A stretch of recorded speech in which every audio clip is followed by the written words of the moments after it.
On the field, the Padres 2 out of 3 up at Dodger Stadium. That's pretty good. Comeback crew, third come from behind win in a week. Tell you, they're showing resiliency. They've dug themselves out of 3 holes. That's been pretty impressive.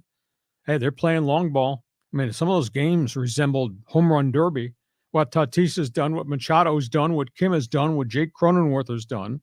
To me, the pitching is still a little iffy. You never quite know from start to start what you're getting from you, what you hope you're going to get from Darvish, from Musgrove, even from the back end of the rotation and Waldron.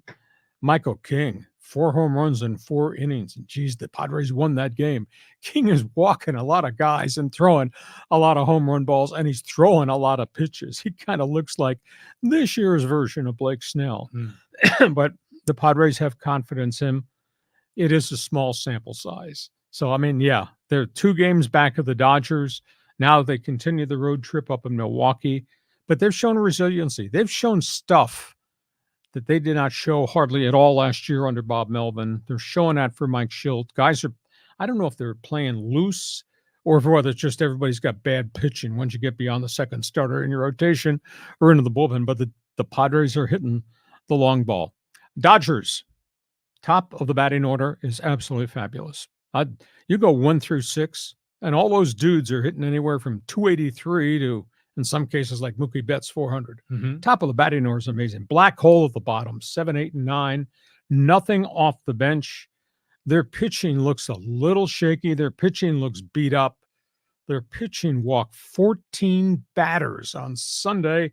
That's why it was a 4-hour game. Home run balls are becoming an issue.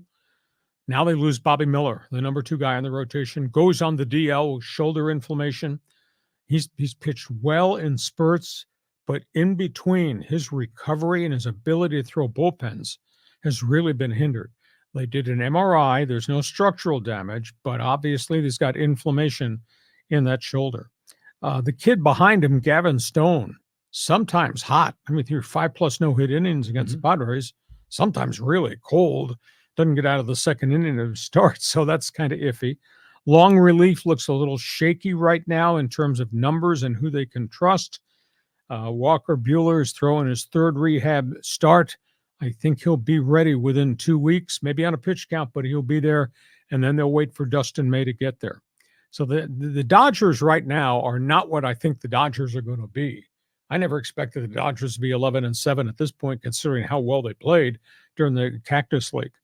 Angels, looks like they got some stars in the making. Mike Trout, red hot start. This is vintage Mike Trout. Cross your fingers, keep him in the field. Logan O'Hoppe, the catcher, he can hit. They're waiting for Zach Neto, who got hurt in spring training at shortstop, to find himself. He hit .296 last season. Reid Detmers, 3-0 start, 1.04 ERA. This is a number 1 pick who got thrown into the rotation each of the last 2 seasons, and suddenly, bingo, he's taken that next step forward. They need starting pitching help. Anthony Rendon is still batting in the 170s, getting booed every time his home plate.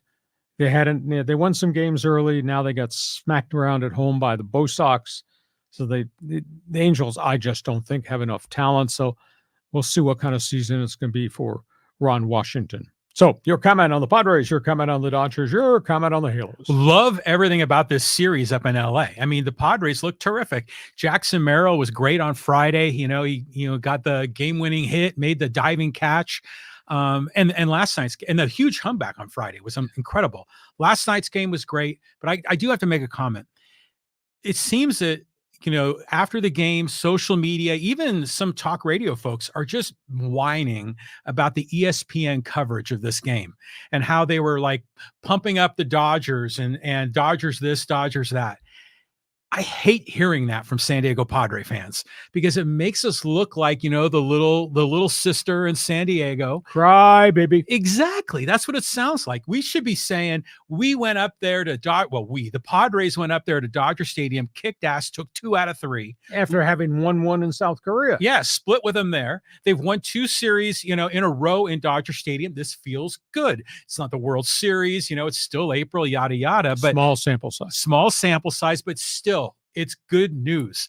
And, if you had Trent Grisham batting instead of Jackson Merrill, I mean, he would have struck out, grounded into a double play. I mean, there's a lot here to really like.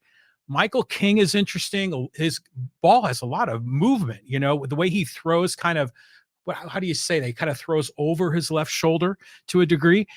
I think he'll sort out a little bit. He's still a rocky. Waldron looked really good as a fifth starter. So there's a lot to be optimistic. Manny is hitting home runs again. Fernando looked good. We just got to get Xander going a little bit more, and I think we're going to be fine. And Profar has had a good week. Now, whether that continues, because Profar is what Profar is, which is a 236 lifer. But right now he's hitting about 321 and he's popping the ball, and maybe everybody should insult Profar a little bit more and motivate him. He's they say, the professor of good vibes, man. So I'm so happy for Profar that he's successful. And, we all had low expectations this season of what he was going to do in left field. He's been terrific. I mean, I'd rather have Profar than Tommy Pham, wouldn't you? Yeah, Tommy Pham's going to last place Chicago on a minor league contract. Exactly. What'd you think about my commentary about the Dodgers and the Halos? Well, the Dodgers are loaded. Yeah, those top three. I mean, Mookie Betts is amazing. Yeah. I mean, every time he gets up, he never makes a mistake. He always hits the ball hard somewhere, 2-strike count. He'll hit a double. He'll hit a home run.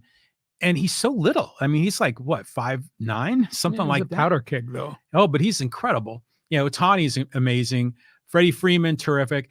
Will Smith, I mean, granted, he took a shot at Profar, this irrelevant comment, but that dude's pretty solid too, So you look at that whole lineup.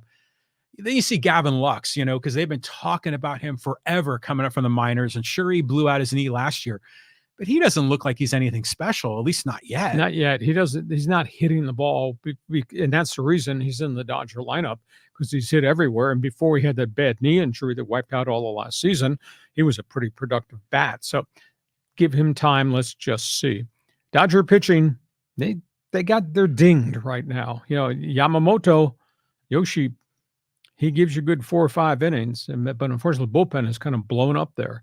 So I think the Dodgers, their best baseball is still ahead of them. But I am a little surprised they're sitting there at 11-7.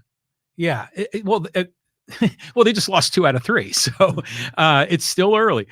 But I'm just really liking the whole energy around the Padres. Sure. I think they look great. But going back to the Dodgers too, Max Muncy, dude, that guy always kills the Padres, and he had another home run yesterday.